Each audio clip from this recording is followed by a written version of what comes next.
Thank you for downloading this podcast from the British Theatre Guide. For more information about British Theatre Guide, please visit britishtheatreguide.info. Pursued by a Bear is a theatre company based at Trestle Arts Base in St Albans, Hertfordshire.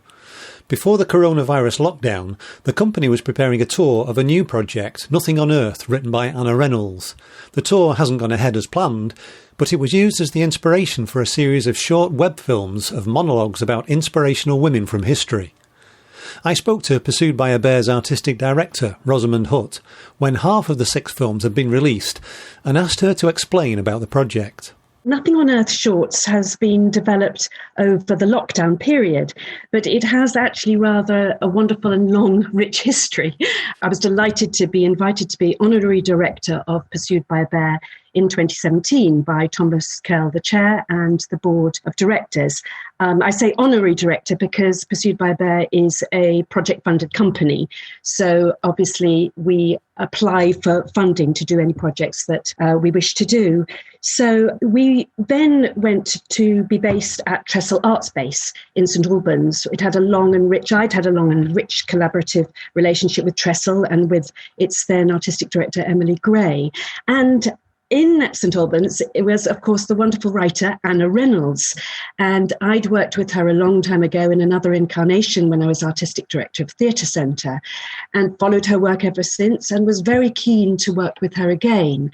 And there she was in St Albans, and we were now based there, resident as the new writing company at Trestle Arts Base.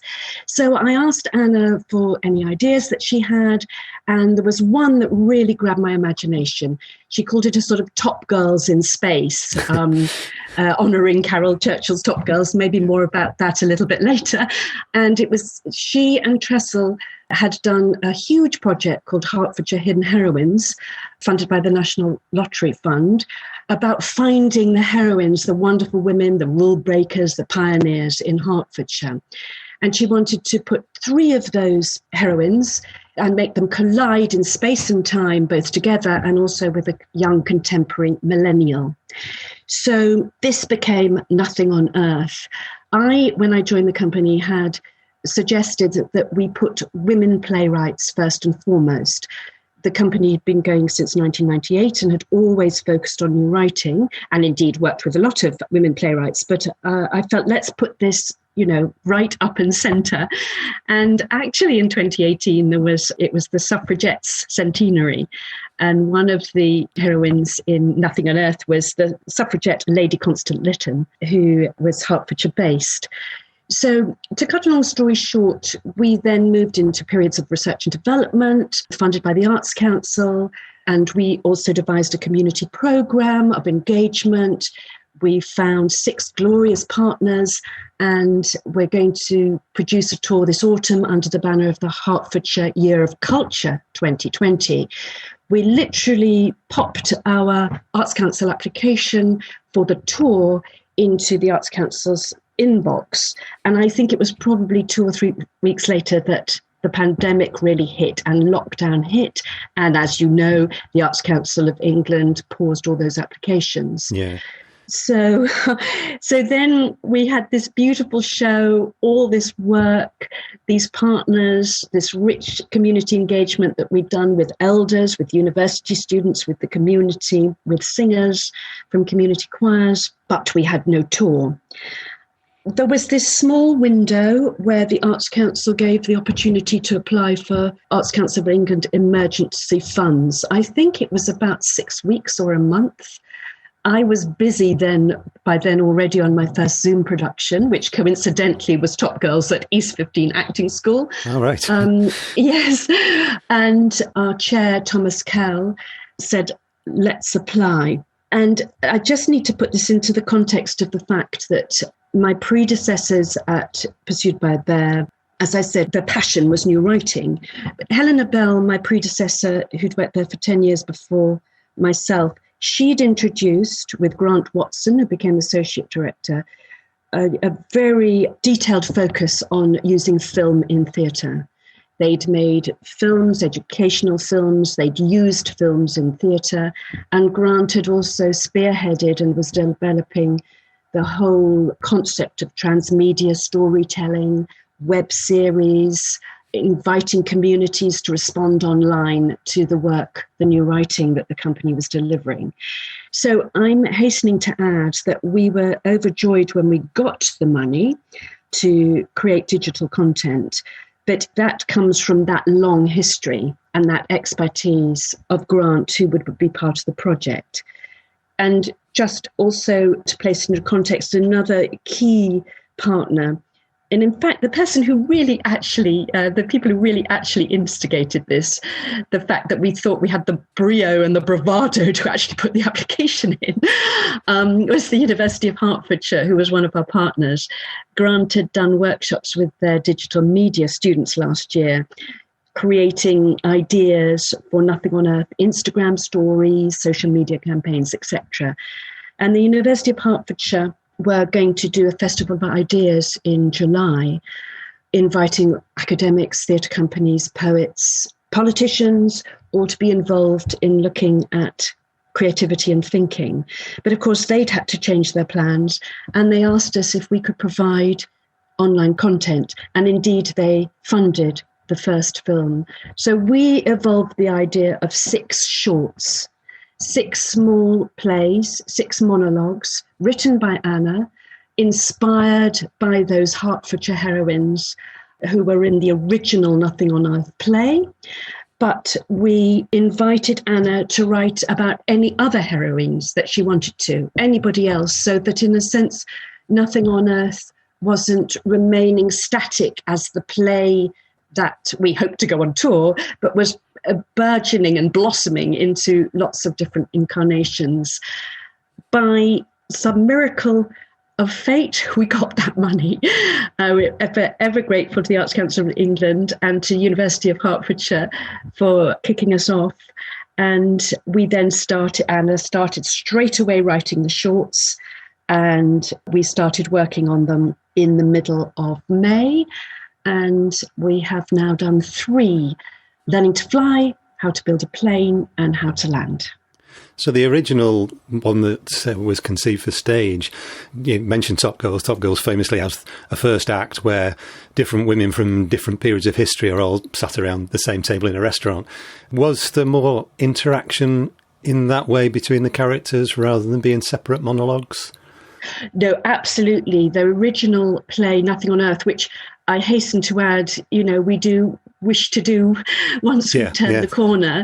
Although, interestingly, I think it will be deeply influenced by what we've done this summer. But that's another story. But yes, it was a very ensemble, storytelling, physical piece of theatre. Last autumn, when we did the rehearsed readings, we worked for a week with 5 actors. And the main character at that time, Rhea, she was about to go on a flight. Flight's always somehow been part of the story. Yeah. She was about to go on an aeroplane flight with a group of school students, and she is afraid of flying. And through a sort of magical conceit, a bit like Christmas Carol, and Scrooge goes to sleep and the 3 goes to visit him. The 3 heroines sort of fly, as it were, into her life, and they interact with each other, they interact with her, but we visited each of their worlds. So the first heroine was Dolly Shepherd, who was an Edwardian parachutist. So she actually takes Rhea on one of her parachute flights. The second one is Lady Constance Lytton, as I said before, and Rhea lands in her cell in Holloway Prison, where she was force-fed and incarcerated. And the third one was Violet Cressy Marks, who's from Watford, who was a worldwide traveller. And she travelled the world, she met Chairman Mao, she camped with the Russian army, she sailed up the Amazon. So it was very physical, even when we did the rehearsed readings. And all the way through, part of the research and development last year was to experiment with the music by composer Helen Chadwick. So the cast of 5, Helen picked up on words and themes in the play, wrote a cappella music in harmony, and constantly through the play were the actors singing fragments of the songs. So undoubtedly it was going to be a piece of very rich physical storytelling, and the monologue versions have come as a result of our brand new world in lockdown. Yeah. Well, you say you'd had a little bit of experience directing over Zoom with the Top Girls. So when you started on Top Girls, it sounds to me like it would have been quite a frustrating experience of being able to watch everything only through a screen. So how did you adapt your theatre skills to doing that over a great distance? Well, yes, that was that was probably the first biggest challenge, because I had not experienced Zoom, and there were various wonderful influences that helped me with that. I went into lockdown. A job that I had was cancelled, and I went to South Wales to be with my mother during lockdown, and I just threw everything into a suitcase. Off I went, yeah.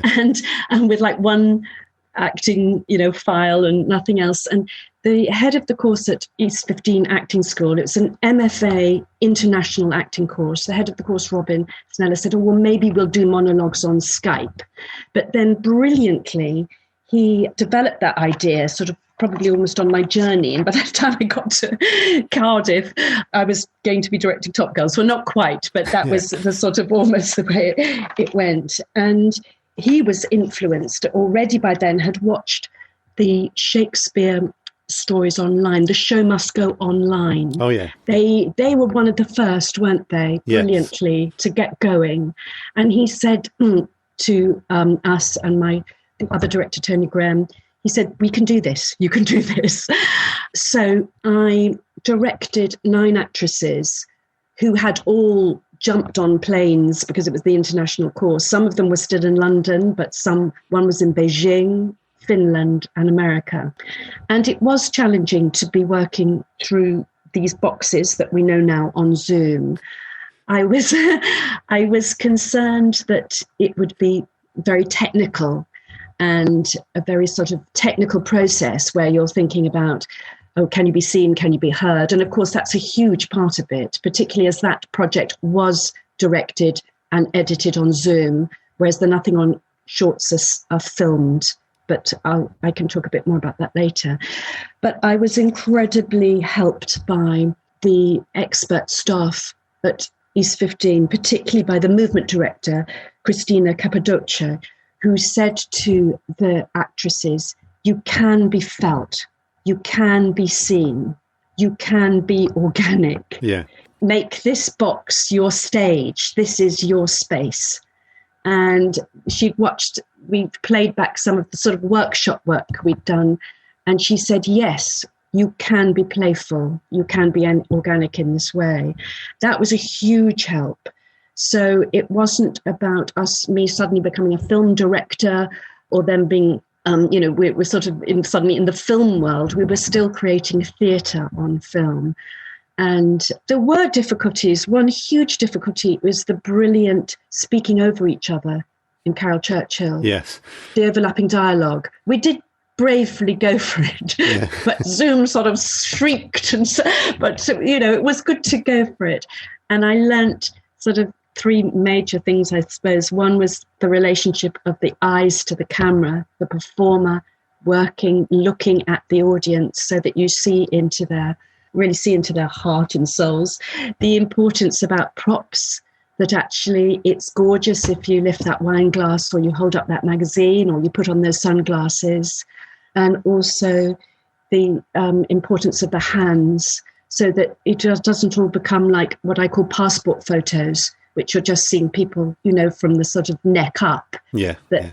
The use of the body is really important. So it was frustration, but it was also sort of a glorious learning, and it set me up for Nothing on Earth shorts. Yeah.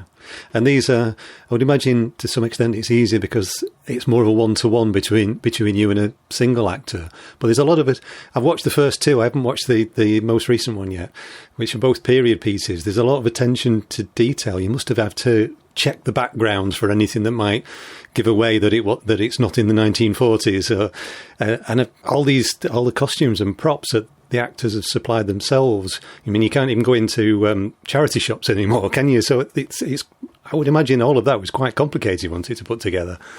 It was very complicated, and it was actually, I learned a lot. The very first one features Johann Strehler, and that was indeed set completely in 1943, featuring all the shorts are about, to date, there's been 3, are about flight and women going up. And this was one of Anna's heroines, was the heroines of the Atta Girls, who were women who flew Spitfires and bombers out of Hatfield Aerodrome, which is by the University of Hertfordshire. So hence it was their film, if that's the film they funded. And they flew Spitfires to e.g. Southampton or wherever, where the Second World War pilots would pick up those planes and then fly off to Europe. So it was absolutely set in 1943. We were thrilled, of course, to get the money from the Arts Council of England, but it only stretched so far. So the budget, so there were 2 things at play. The budget for the props and costumes was very, very tiny. Just a few key things were ordered, sort of a second-hand airline cap was one, for example. Yeah. Just a few things. But the rest of it was they ransacked their wardrobes, or their mother's wardrobes in the case of Nia Davis in How to Build a Plane. And the casting of these shorts is very specific. Kwame Koyama said something brilliant recently about your casting sometimes not necessarily just for the talent, but for the temperament. And the talent we have to take as read, but here, I think it was the talent, the temperament, and then the ability to say yes, and just the ability to be your art director, your costume person, your makeup person. And actually, each performer has taken great care over the look. And I think it's given them as actors a sort of agency. Yeah. Yes, we want the lighting people back. We want everybody back, please. We're not saying we can do without them. We want them back. But, I think that each actress has said that they really enjoyed that. It's sort of getting back to the basics in a way, finding everything themselves from their houses. There is a lot of attention to detail to the props and the look and the makeup. There can be real challenges for the actor outdoor sound, the door banging. Sometimes we learnt something that if you self-film in a certain way, because they're filming on iPads. So we rehearse through Zoom, and then I record what we want in Zoom. So exactly, we've worked on the character, the relationship, the storytelling, etc., and then we work on the composition within the frame. Where it's organic, but you have to sort of say, where do they look? How do they project? Where do they pick up the teacup? And so on and so forth. I record that, and then they watch that, and then they film it on the iPad. Just sometimes the iPad is up on loads of boxes, or perched on a ladder or whatever, and then I look at the takes, and then there's the next process which I'll talk a bit more about later with Grant, the editor. But that attention to detail was actually also great fun and exciting, and it's almost like us, dressing up. It's almost like getting everything out of your dressing up box when you're 12 or 6, and not to take away from the seriousness of it. And we've done it to our best professional standards. It's that problem-solving instinct, isn't it? Yeah, you want to solve the problem yourself rather than have everything done for you. It's more fun to solve the problem yourself sometimes, isn't it? Exactly. Yeah. And then the other key thing about the look was that 2 pieces of brilliant advice from Grant Watson, who is the associate director of Pursued by Bear, who edits the films. He said to me, break up the monologue into episodes and find a different location for each episode. So you have seen the first 2 films. You'll see how the locations in the first film, the character is often outside. Yeah. And in each one, virtually, she's in a different costume, different makeup, different hair. I had pictures of sort of lingering shots in between episodes, and Grant said, no, just go straight, keep the momentum going. And that was sort of the best advice in the world. So the momentum builds, but it also means that for the viewer, I think there's a lovely flavour seeing all these different rich colourful places. With Nia in How to Build a Plane, she was in lockdown with her mother in Wrexham, near the Broughton factory, which is where that story is based. When Second World War women and invalids and old men were drawn in to build a bomber overnight very, very quickly as a sort of bet to see how fast they could build this bomber. And so that's very much based in her mother's house. And she was able to draw on all the treasures in her mother's house, all the old family mementos, the lovely old sewing boxes, the beautiful pictures. So again, it became we've only had a week on each. Sometimes that week's work is spread over 2 weeks to take the pressure off. But it became a sort of intensive, sort of going back into a household of memories, really, which was rather brilliant. And then the other piece of advice that Grant has given me is about how to set up. Sometimes we are in each story, the character is telling the story of what happened to them, and they are at some points reliving it and sort of feeling it all over again, and some points just sharing. But in How to Land, the third one, which features Suzanne Armett, there is a scene in the evening outside.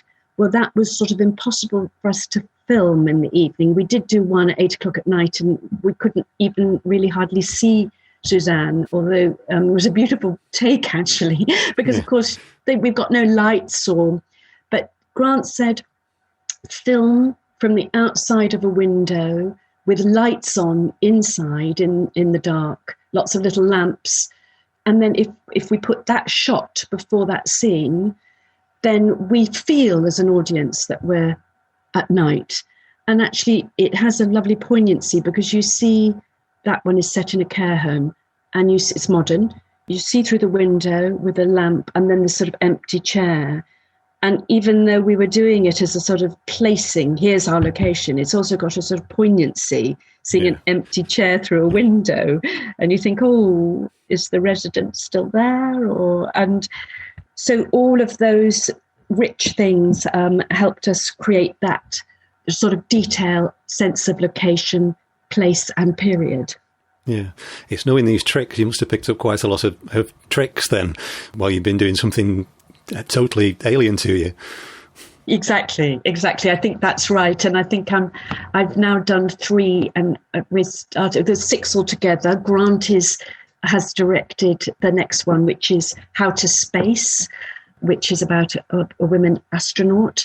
And then I've just started the 5th, which is How to Take Off, which is inspired by these amazing Egyptian, Pakistani, Indian, United Arab Emirates women pilots who are flying 37s? I can't think of it, but we're flying these huge planes. Yeah. And so now I've sort of learnt about exactly those tips, but still, funnily enough, always going back to that. It's what you said in your question about the relationship, the one-to-one between me as the director and the actor, but also most importantly between the actor and the audience. Yeah. And that's in a way where we've sort of coined it theatre on film. I was a bit concerned that there's still, I think, a sense of that there's something quite homespun. We've completely been compliant about lockdown, so everybody is in their own homes or flats. The 4th one, How to Space, has a sort of rather exciting extra dimension, because the actress who worked with us on the Nothing on Earth research and development last year, Chanel Glasgow, is from Trinidad and Tobago, and actually it's being filmed in Trinidad. Wow. So that's been a slightly different process. And in lockdown there, she was able to go to a beach. So that will be a rather glorious, more dreamy, glamorous location, although that's not to take away from the lovely locations we've had so far. But I have learnt a lot, and I've also learnt a lot technically, because I've never been to a television studio, a film studio. I've completely theatrically based all my life. And I've learnt, and we've learnt together, sort of even sometimes daft things, like with Nia, we realised that if you film in one way on the iPad, or any writing that's seen in the background comes out back to front. Yeah. And so, obviously the minute she knew this, back she did, and she did all the takes again. But they sound like small things, and lots of people more. Actually, Nia's very techno-savvy, so I don't want to include her in this, but techno-savvy than me would have already anticipated that. Yeah. But so there's been a lot to learn, but that's also been the richness for me. I feel the creative team, Helen Chadwick, Grant Watson, who I know is much more expert. Helen Chadwick has been composing a song for each short, and she's moved from doing that on her mobile phone to getting a sort of smarter microphone to working on GarageBand. And so we're all developing our actual skills, and maybe these skills we will need them much, much more in the future. Yes, who knows, yeah. Yes. The two that I've seen, they right across the six, as you've just said, there's the flight and these amazing women that you've found who've done these amazing things. Also, the two that I've watched, they both quote from the same poem, The High Flight by John Gillespie Magee. I was wondering where that came in. Does that continue through all of them? Yes, Anna was very inspired by that poem. And there's a poignancy there because that he was a World War II pilot who died.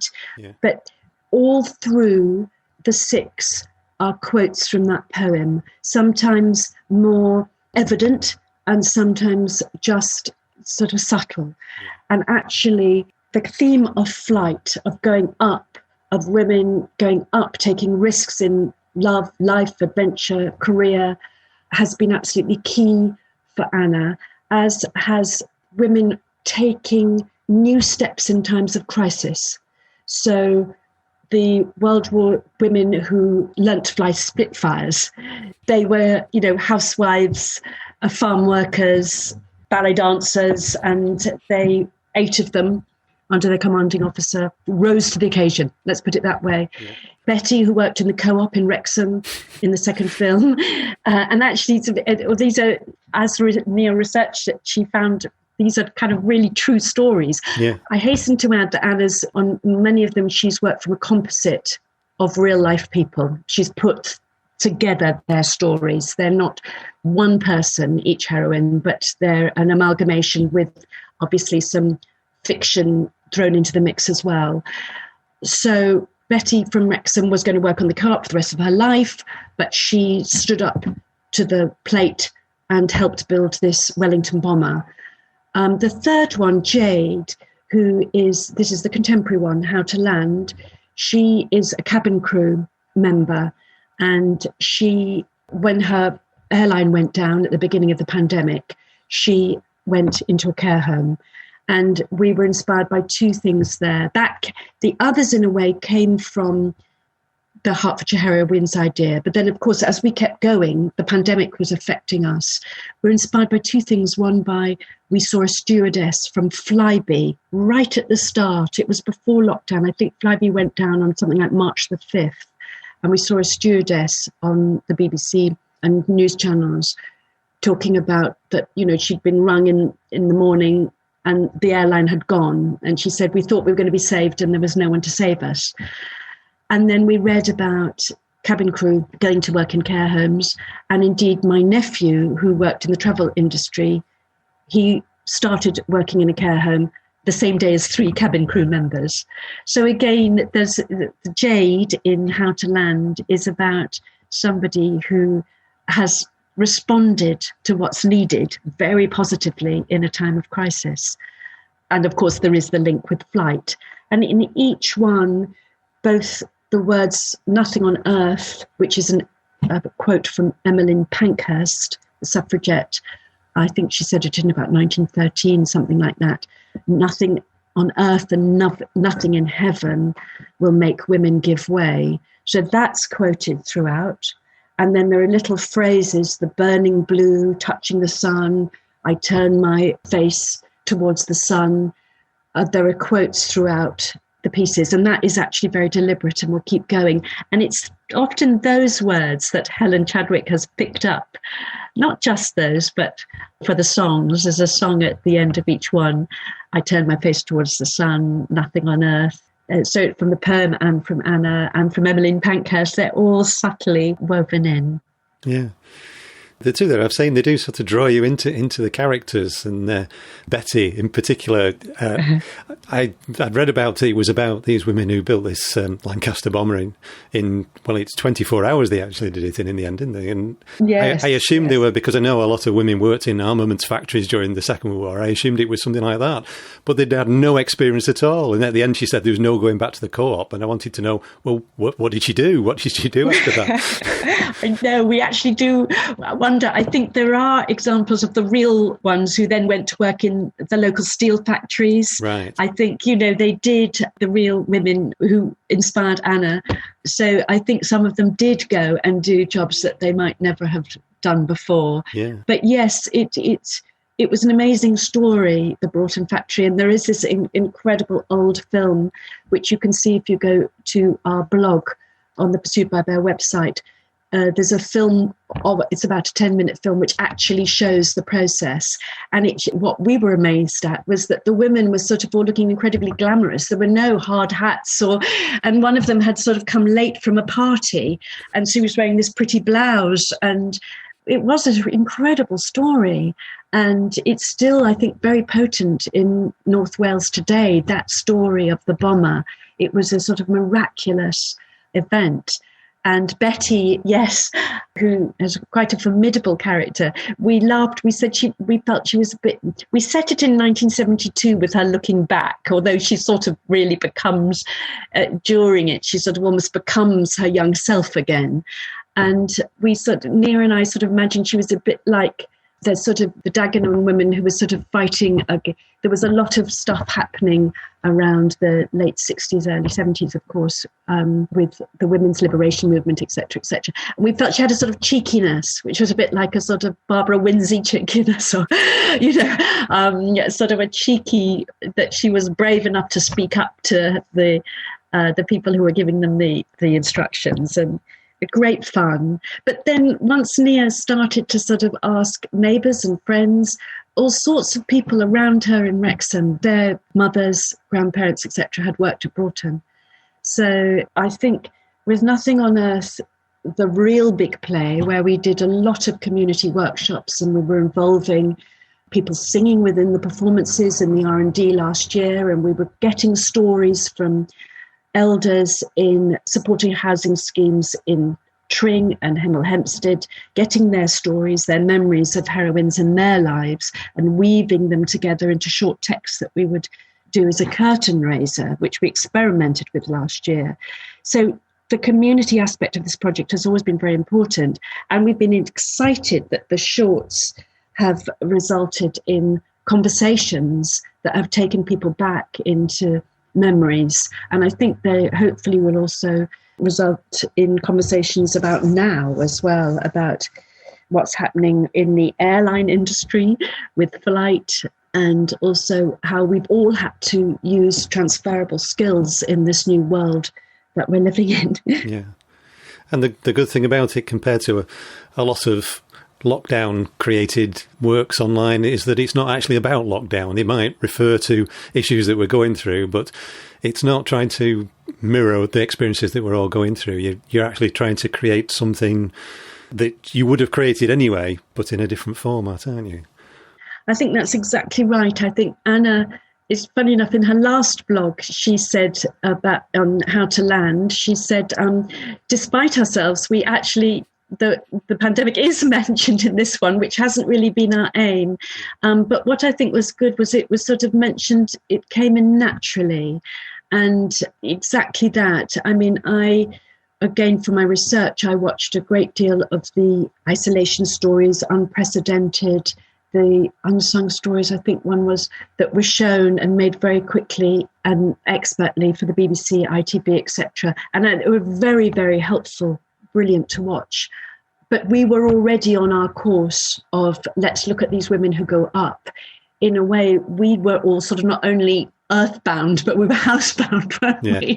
Yeah. So I think to, again, being inspired back by original Nothing on Earth, Dolly Shepherd, the parachutist, Violet, who went across the world travelling. Ironically, yes, Constance Lytton was locked in a cell in Holloway Prison, but she also marched the streets. She did things she would never have done before as a member of the British aristocracy. And so for Anna, the inspiration was very much about freedom, looking out, looking up. And I think that's also, actually, to be honest with you, I think it's been very nurturing for us as the creatives, that it's been nurturing and nourishing to be able to work, which has been absolutely fantastic. But it's also been nourishing that thematically we have been looking up and out, if you like. Yeah. You mentioned before that you're a company that is project funded, but you've got a residency at Trestle in St Albans. So what is the company? What sort of philosophy behind the company? How does it work? Well, Pursued by Bear was founded in 1998 by the theatre director Stuart Mullins and the actor Joseph Milson. And it was set up initially to profile the work of writer Craig Baxter. And then it's had more incarnations. It was run by Alex Clifton. It was run, as I said, by Helena Bell, who now runs Carly Theatre. And new writing was always at the centre, always at the heart. I come from a new writing background, particularly specialising in new writing for young audiences, but for adult audiences as well. So I've sort of spent my life commissioning new playwrights, particularly those underrepresented in our theatre ecology. And that was partly when I came on board. I was very keen to work to prioritise women playwrights, to readdress some of the balance of giving women artists opportunities. So really at its heart, nuts and bolts, it's all about new writing. We make brand new plays, we research and develop them, and we make theatre on film. And that's at the heart. But I think the other key element that has always been vital for us is that Pursued by Bear has always been a touring theatre company. So it's travelled to particularly small-scale venues all over the UK and had very successful residencies with plays at the Arcola, which has been a very key home.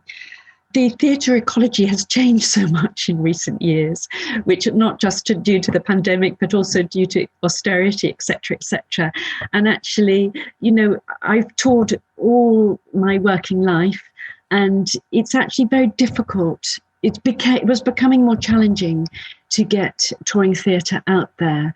And it's especially as a project theatre company. And for all sorts of very good reasons, the money is so short. For everybody, theatres often have concentrating on their own development of new writing. It's hard sometimes to keep the studio theatres funded, as you know, and busy with new work because of priorities for where the funding goes. And with the best will in the world, each tour that I've helped direct or produce has become more of a challenge. And one thing about we felt about being based in St Albans was to get ourselves a home, and then to put, over the last 3 years, we've very much put being local first and foremost, being local. So this project is very much about made in Hertfordshire, for Hertfordshire, that has global resonance. And of course, in an ideal world, we would be going back to lovely partners that I and the company have toured to in the past, all over the land. But it was interesting that before the pandemic, we'd gone local already, if you see what I mean. Yeah. And I think that is actually maybe going to be something very helpful for the future, that maybe we have already all become more local in our work. And it was interesting. The journey to this moment has had pitfalls as well as joys.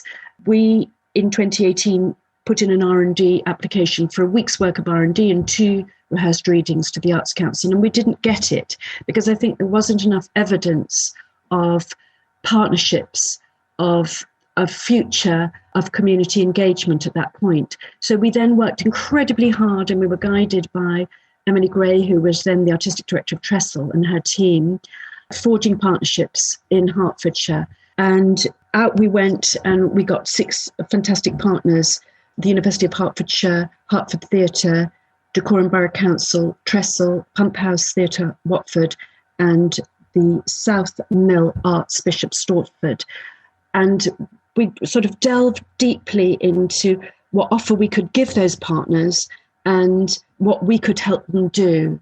There's sometimes, as you know, in venues, totally understandably, a nervousness about new writing. We want it, but will it attract the audiences? And so we knew that we could help make that offer. And so when we put on our application for the second R&D that we did last autumn, we then had these 6 partners. We did 11 workshops.